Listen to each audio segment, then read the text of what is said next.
तो अब यहाँ पर नए हफ्ते के लिए किन स्तरों का ध्यान रखा जाए, इस पर आ जाते हैं।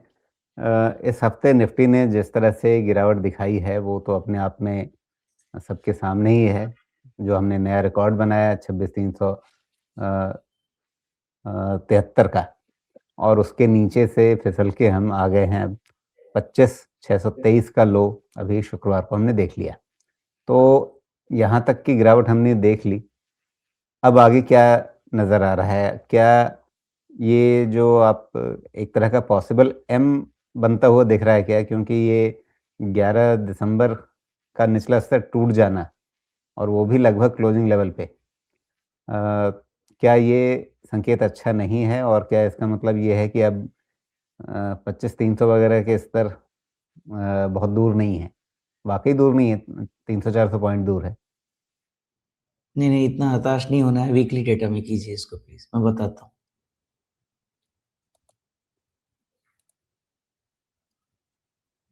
अभी जी। देखिए, नहीं, पूरा रहने दीजिए राजीव जी। ये स्ट्रक्चर आपको मैं बोल रहा हूँ, given the valuation, given the corporate performance, given the consumption push, given the infrastructure push, मैं आपको बता रहा हूँ, ये स्ट्रक्चर आपको यहाँ से निफ्टी को डबल कर सकता है। मतलब ये जो आपका गैप है ना, मतलब ये जो है, ये पूरा डबल करके 30,000 कर सकता है। इस स्ट्रक्चर में कोई कंफ्यूजन नहीं होता, लेकिन हर कुछ ड्राइव होती है based on the corporate fundamentals, based on the economic fundamentals, based on the geopolitical situation। अगर वो डिस्टर्ब होगा तो मैं और आप बात कर सकते हैं, चीजें खराब हो सकती हैं। यहाँ पे ये स्ट्रक्चर में आप मुझे जितना भी पूछे, मैं तो आपको कहता हूँ ना, कई लोग इल्जाम लगा के भी गए थे ना कई स्टॉक पे, मैंने उनको बोला ना, आप मेरे से आंख बंद करके नींद में पूछिएगा, मैं लेवल्स बता दूंगा। मैं आपको अभी भी कह रहा हूँ, ये एनालिसिस में चेंज नहीं कर सकता। ये 22,000 से 26,000 ये एनालिसिस 30,000 लेके जानी चाहिए, लेकिन भगवान के पास भी डोनाल्ड ट्रंप का इलाज नहीं है, तो संसार में किसके पास होगा? उसको मैं नहीं फैक्टर कर सकता, लेकिन मैं अभी भी कहूँगा 25 मैंने एक्चुअली नहीं सोचा था, जो मेरा डेटा पॉइंट बन रहा था, वो आपका एक लो मिल रहा था ना 25,693 25,693, आपको मैंने बोला होगा 25,700, या कुछ तो ऐसा ही बोल रखा होगा, या 800 के नीचे का क्लोज़ बोला होगा, वैसा रहेगा।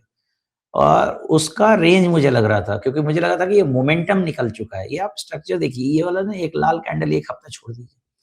कितना सुंदर मोमेंटम बना है, हायर लो का पैटर्न है, ग्रीन कैंडल्स की लेंथ देखिए, बहुत सुंदर चीज़ें चल रही थी। लेकिन अब जो भी है, उसका क्या डिस्कशन करें। ये अभी भी आपका स्ट्रक्चर हायर लो का है, निराश होने की ज़रूरत नहीं है, लेकिन बहुत ज़्यादा उत्साहित भी मत होइएगा, क्योंकि मैं 26,500 के ऊपर वैसे भी निफ्टी एक बार में नहीं देख रहा था, रीज़न भी समझा चुका था। 60,000 के ऊपर बैंक निफ्टी निकल गई थी, मैं होप बन रहे थे, लेकिन फिर ये हो गया और आईटी का कमाल हो गया। एक दिन का करेक्शन ही सब खत्म कर दिया। ये चीज़ जो है, मैं अभी भी यही कहूँगा कि 25,500 के नीचे जब तक क्लोज़ ना हो निफ्टी, ज़्यादा हताश नहीं होना चाहिए। हालाँकि 25,700 800 के नीचे क्लोज़ होने से वो मोमेंटम जो बना था, वो तो चला गया भाई, उसका नहीं कर सकते हम कुछ। लेकिन 25,500 का ध्यान रखिएगा, उसके नीचे अगर क्लोज़ हुआ, आपके साथ 2 दुर्घटना हो जाएगी। एक, ये पता नहीं ग्रीन का वाला आपका क्या है राजीव जी, वो कौन-सा है? लकीर जो है, कौन-सा डीएमए है? अब ये तो वीकली हो गया, ये 20 वीक मूविंग एवरेज अब आप 20 इसको वीक, कह सकते हैं। तो इम्पोर्टेंट पॉइंट आप इसको मान लीजिए, और इसी में जी। एक आपको 25,500 के पास 100 डीएमए पड़ेगा। यानी आपके पास वीकली और डेली पे एक कॉन्ग्रुएंस है डीएमए का। तो 25,500 के नीचे ही मैं नेगेटिव होने वाला हूँ, उसके पहले मैं नहीं होने वाला। Having said that, let me tell you very clearly कि इस तरह की चीज़ें अगर होंगी, मान लीजिए कल को नेटो के अंदर ही लड़ाई शुरू हो गई, तो आप और मैं निफ्टी के लेवल की पढ़ाई करते रह जाएँगे, बाकी जो होना है हो जाएगा। तो क्या करना चाहिए? पोज़ीशन लीजिए, डर के तो कुछ होता नहीं है, और आपका पोर्टफोलियो नेगेटिव दिखता है तो क्या होता है, वैल्यूएशन चेंज होता है, अगर वो देख सकते हैं तो चुपचाप बने रहिए, पड़े रहिए, लेवरेज पे काम मत करिए। मुझे आशा है इस साल पैसा बनना चाहिए, पिछले साल से बेहतर बनना चाहिए, मुझे ऐसा लगता है। बाकी 25,500 के नीचे मैं फ्रेश लेवल्स की बात करूँगा, उसके पहले कोई डिस्कशन करना उचित नहीं है। जी। अब आपने अभी ये कह दिया कि अगर नेटो के अंदर ही लड़ाई छिड़ गई, अब ये बड़ी एक मुश्किल स्थिति है इसके बारे में सोचना, क्योंकि वो कैसे लड़ेंगे? यूरोप ने अमेरिका को अपनी ज़मीन दे रखी है, अपने यहाँ अड्डे दे रखे हैं। अभी जो इटली वाला मामला हुआ, कि अमेरिका ने कह दिया इटली को कि भई आप ज़्यादा इधर-उधर करेंगे तो फिर आपके ज़मीन पे जिस कौन-सा द्वीप है, सिसिली द्वीप है या ऐसा ही कुछ, अगर मुझे नाम ठीक से याद है। वहाँ अमेरिका ने अपना अड्डा बना रखा है, वो कह रहा है कि आप ज़्यादा कूद-फान करेंगे, ज़्यादा हमारे लिए कुछ बोलेंगे तो फिर भूल जाइए सिसिली को, हम कब्ज़ा करके बैठ जाएँगे यहाँ पे। कब्ज़ा तो है ही उनका, उनके सैनिक वहाँ पे हैं ही, मतलब घोषित कर देंगे कि भई ये अब हमारा हो गया ये। लेकिन आपको रामायण ए याद नहीं इट आया? अगर ऐसा उन्होंने कर युद्ध दिया तो में इटली क्या जवाब देगा? कैसे कैसे जवाब देगा? आज तक यूरोप ने अमेरिका को अपना चौकीदार बना के रखा था। वही कह रहा हूँ आपको, रामायण का नहीं याद आ रहा कि वो राम जी ने चढ़ाई किया, उधर से दैत्य निकले, एक के ऊपर कुचले जा रहे हैं, चलते जा रहे हैं, हा, हा, हा, हा कर करके। नहीं लग रहा वैसा सिचुएशन करके रख दिया है। उसका अपना यूरोप जो उस पे डिपेंडेंट है टोटली, अब उसी को आग दिखा रहे हैं, कोई क्या कर लेगा? सब मिलके लड़ेंगे भी तो इटली और पूरा यूरोप किससे क्या करेगा? यूएस से लड़के, उसी से हथियार खरीद के उसी से लड़ेगा ना। उनके पास अपना तो कुछ पड़ा बचा नहीं है। गए थे ना उनके पास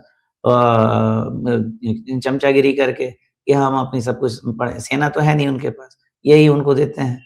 बाकी जितनी चीज़ें हैं इन्हीं से खरीद रहे हैं, इनसे खरीद कर लड़ने जाएँगे, टेक्नोलॉजी का मामला है, जैमर लगा देगा, जैम कर देगा, उधर से चलेगा ही नहीं। इधर में जब पाकिस्तान के साथ चल रहा था, चाइना का कुछ ब फटा क्या? कुछ भी नहीं फटा, अपने टेरिटरी में ही फट गया। ये सिचुएशन बहुत खराब है, यूरोप चिल्ला सकता है राजीव जी, मैंने पहले भी बोला है, अभी भी बोल रहा हूँ। यूरोप का ना ऐसे ही गला दबा देगा, कुछ नहीं कर पाएगा। कुछ है ही नहीं, तैयार ही नहीं है, सोए पड़े हैं। क्या भैया टूरिस्ट आएँगे, पैसा देंगे, चले जाएँगे, वही तो मैं इंजीनियरिंग पूछ कर रहा हूँ दिया। कि भई लड़ेंगे किस बात पे? आपने कहा कि कहीं नाटो के अंदर लड़ाई हो गई। कैसे लड़ाई हो जाएगी? लड़ने के लिए है क्या उनके पास? नाटो का मतलब कुछ अमेरिका है। हाँ, कुछ नहीं, वही तो कह रहा हूँ, नाटो के अंदर लड़ाई हो गया, उसी को कुचल के रख देंगे। कोई कुछ नहीं कर पा रहा है। मैं यही कह रहा हूँ कि ऐसा वर्ल्ड चोक हो गया है कि एक इंसान आपको सबको पैर के नीचे कुचले जा रहा है और एक वेनेजुएला में इतना हुआ, ज़्यादा से ज़्यादा एक किसी ने स्टेटमेंट दे दिया, उसके बाद वापस घर में चले गए। कोई उसको हेल्प के लिए गया है क्या? किसी ने किसी तरह का हेल्प किया है क्या? एक स्टेटमेंट देने के अलावा। क्या कर पा रहे हैं? खाली बोलने को डोनाल्ड ट्रम्प ही बहुत पावरफुल हो चुके हैं वो और ये पूरा संसार तमाशा देख रहा है। आप कितनी भी उसकी खिल्ली उड़ा लें, लेकिन आज के तारीख में US and Donald Trump is extremely powerful, किसी का कोई उसका कुछ नहीं बिगाड़ सकता है। मान ले तो जी। अच्छा है और उसके बाद अपना काम कीजिए तो कुछ बनेगा। एक तरीके से डोनाल्ड ट्रम्प जो हैं, वो जो बाइडेन की उगाई हुई फसल काट रहे हैं इस समय। यही है ना राजीव जी कि ऐसा लगता है कि एक गुंडा निकला, एक सबसे बड़ा गुंडा निकला तो गुंडा लगता है वो तो बड़ा शरीफ था भाई। मुझे तो आज के तारीख में बाइडेन बड़ा शरीफ नज़र आ रहे हैं, मैं क्या बताऊँ आपको। ये जिस तरह से गुंडागर्दी पे उतर गए, वो तो मतलब एकदम अजीब ही टाइप था, लेकिन ये तो कोई लेवल ही नहीं है। नहीं, मैं इस और सेंस में कह आप रहा इसकी था कि फाइनेंशियल अगर पावर को अगर देखिए। अगर जो बाइडेन ने रूस यूक्रेन को नहीं लड़वाया होता, तो रूस आज इतना कमज़ोर नहीं होता और ट्रम्प साहब इस तरह से मनमानी नहीं कर पाते। मैं इस सेंस में कह रहा हूँ। रूस को कमज़ोर करने में जो बाइडेन का बहुत बड़ा योगदान है और इसके लिए ट्रम्प साहब को थोड़ा धन्यवाद दे देना चाहिए जो बाइडेन को। नहीं, बिल्कुल ठीक कह रहे हैं, क्योंकि वो लड़ाई अमेरिका नहीं शुरू कराई थी, उस समय बाइडेन थे। रशिया कमज़ोर हुआ, यूक्रेन इतनी बड़ी टेरिटरी है यूरोप की, बर्बाद राख हो रहा है, दोनों तरफ हो रहा है और यूरोप बैठ के तमाशा देख रहा है। खैर, हम डिस्कस कर जी। सकते हैं but world is not heading ठीक है, फॉर तो वापस गुड अपने ऑर्डर। बाज़ार की हालत पे लौटते हैं। 25,500 हुँ, आपने कह दिया कि उसके नीचे जाएगा तब चिंता होगी, तब कितनी चिंता होगी? अब उसके बाद तो फिर 200 डीएमए के अलावा और कुछ कह नहीं सकते ना। तो 25,000 या 200 उसके नीचे भी जाना पड़ सकता है। जी, तो 200 डीएमए जो है वो तो आपका 25,000 पे है, तो एक तरह से 500 पॉइंट का अगला पड़ाव हो जाएगा। हाँ, लेकिन ऐसा नहीं है कि 200 ईएमए पे रुक जाता है। वहाँ आप समझे कि 24,700 ये सब की पॉसिबिलिटी ओपन हो जाएगी। वो जब वो क्रैक होगा तभी उसका एस्टीमेट किया जा सकता है, उसके पहले तो नहीं किया जा सकता है। बट 25,500 को अगर पकड़ के रख सकते हैं हम तो जाएँगे बच और नहीं तो फिर देखना पड़ेगा। जी। चलिए फिर मैं अपना एक और बेसिक टूल निकालता हूँ और उससे पूछता हूँ आपसे कि भई उस चीज़ को आप कितना ध्यान देंगे? ये भी जो एक पैरेलल ट्रेंड चैनल अगर हम बनाने चलें, तो ये भी आपको मोटा-मोटी वही 25,000 के आस-पास के लेवल दे रहा है। हो सकता है वो ट्रेंड चैनल से भी हो सकता है, लेकिन ये नेगेटिव तो बहुत नहीं होता है राजीव जी, ये वाला जो स्ट्रक्चर है ना, ये नेगेटिव जी, नहीं होता है, ये नया बुल मार्केट शुरू होने का ही टाइम होता है, क्योंकि आपके पास नंबर्स कॉर्पोरेट प्रॉफिटेबिलिटी नंबर्स पास में फ़ेवर में आ जाते हैं, बेस फ़ेवरेबल हो जाता है। लेकिन प्रॉब्लम ये है कि अभी हमारा जिस तरह का अनसर्टेनिटी है, उसका जवाब नंबर्स में नहीं है। वो हमेशा वे करेगा सेंटिमेंट। तो जियोपॉलिटिकल डेवलपमेंट क्रूशियल है। देखते हैं शांति थोड़ी बहुत हो पाती है कि और मामला गर्म होता है और मामला गर्म होता है तो हम लेवल का भी बात कर सकते हैं। लेकिन 25,500 के नीचे मैं यही बोलूँगा कि थोड़ा-सा शांति बनाए रखिए और जो होता है देखिए। फिर हम डिसाइड करेंगे जब बेस वेस बन जाएगा तब, नहीं तो हम खाली नीचे के सपोर्ट आइडेंटिफ़ाई करते रहेंगे, सेल ऑन रैली की बात करते रहेंगे। जी।